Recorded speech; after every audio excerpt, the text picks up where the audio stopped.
Hello craft team, in this video we shall be making this beautiful fascinator detailed with pleated crinoline. Now this fascinator, you can style it in several ways.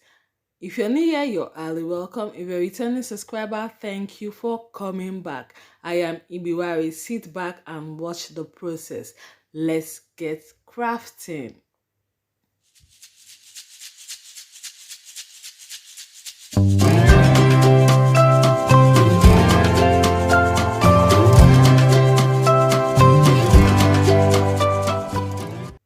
For our project today, we'll be needing some items. We'll be needing our scissors that we'll be working with. I'll be working with small size headband. You can choose the size that is best suited for you. Our tape. Be working with thread and needle, machine thread and needle and ribbon, satin ribbon. Then jewelry wire. I'll be working with 0.50 jewelry wire. Then I'll be working with this trimming. You can choose any trimming of your choice to work with, but I'll be working with this trimming. Then I will be working with small size crinoline also. The measurement I'll be using, I'll tell you much later. Then I'll be working, we have our fascinator base that we'll be using for this project. I'll be using this small size bishop fascinator base. You can make it or you can buy already made base for your fascinator. If you want to make your own fascinator base, there is a video up on our channel on how to block fascinator base, so you can watch those videos. Then of course our pleated crinoline to give us the showstopper look. So if you check your pleated crinoline, you have the end where you have the thread and the other end where you don't have any thread running through it. So we'll make our running stitch on the end where we have our thread. So I'll just go ahead to make a running stitch. Now this is to help me adjust it along the line. You get to see why I made this running stitch, to help me adjust. So I'm trying to check if it will go around my fascinator base.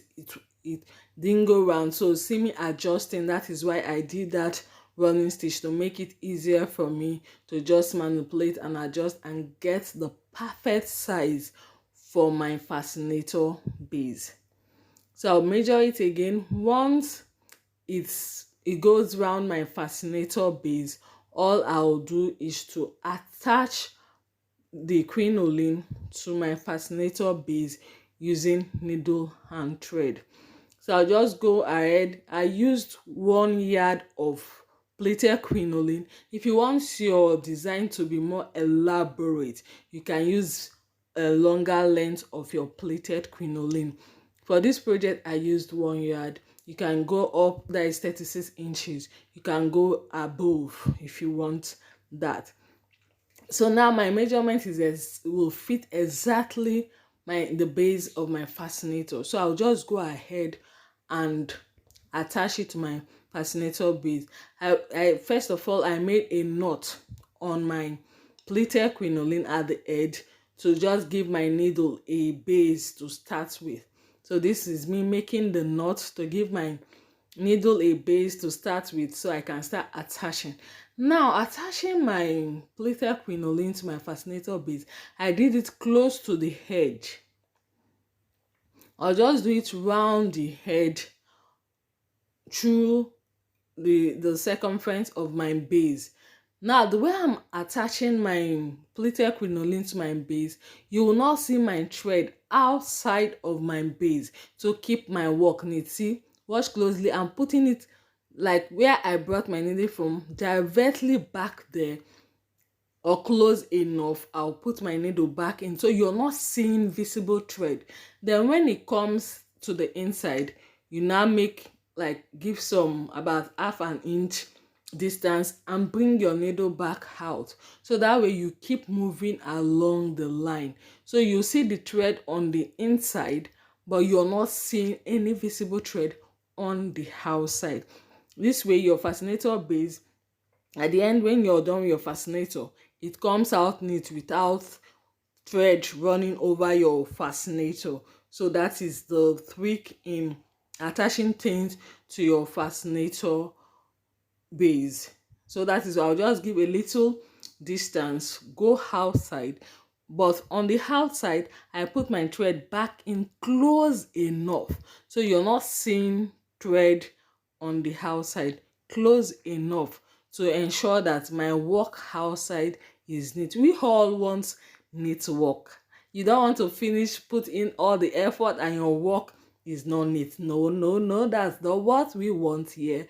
So we want our work to be neat and pleasing to the eyes. So I'll just go ahead to ensure I attach my crinoline round my fascinator base, and I'll do it neatly. We also have a video on this channel on how to attach and how to make your work neat, on things you can attach while you're attaching to make your work neat. So see closely, I'm putting my thread almost at the same spot so my work comes out neat. So I'll just go ahead and keep attaching till I'm done.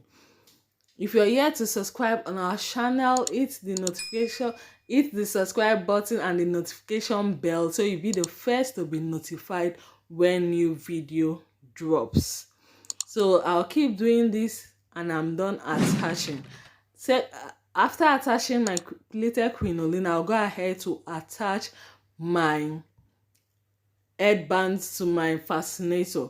Now there is a video up on our channel, this particular thumbnail. Click on it. When you go through the videos on our channel, you see how to attach your headband neatly to your fascinator, that you not see any thread on the outside, but you see a thread inside, and that thread you can cover with your trimming or your label or any other Petersham ribbon or any other thing you want. So next, I'll work on my design with my small size crinoline. My jewelry wire I used for this is 32 inches. So if you want your design to be bigger, you increase the length of your crinoline you'll be using, and that will automatically increase the length of your jewelry wire you will use. So I'll attach my jewelry wire at one end of the crinoline with my needle and thread.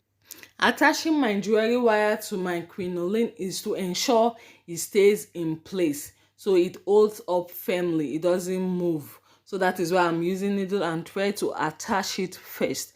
So after attaching it, just be careful on this part. Crinoline can easily fray. So while you're attaching, if you're not careful, while you're pulling, you can fray your crinoline. So just keep that in mind. So I've attached some beads just to show you. Then I'll go ahead to use my satin ribbon to cover from the edge. That is all the fraying edge. Then cover where I attached my jewelry wire. Before that, you fold the edge of your satin so it looks neat.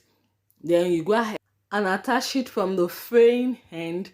Then all through the side, you join your jewelry wire. When you're done now, at this point, I've attached my ribbon. I just use glue to glue round to cover that place we attached our pleated crinoline to our base to keep it neat.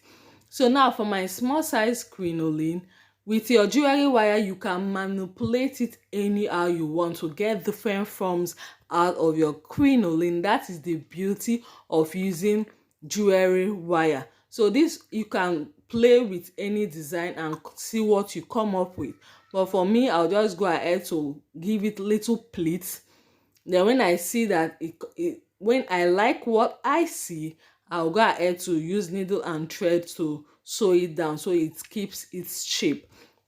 So any design you come up with, just make sure you use needle and thread to attach it to keep its shape.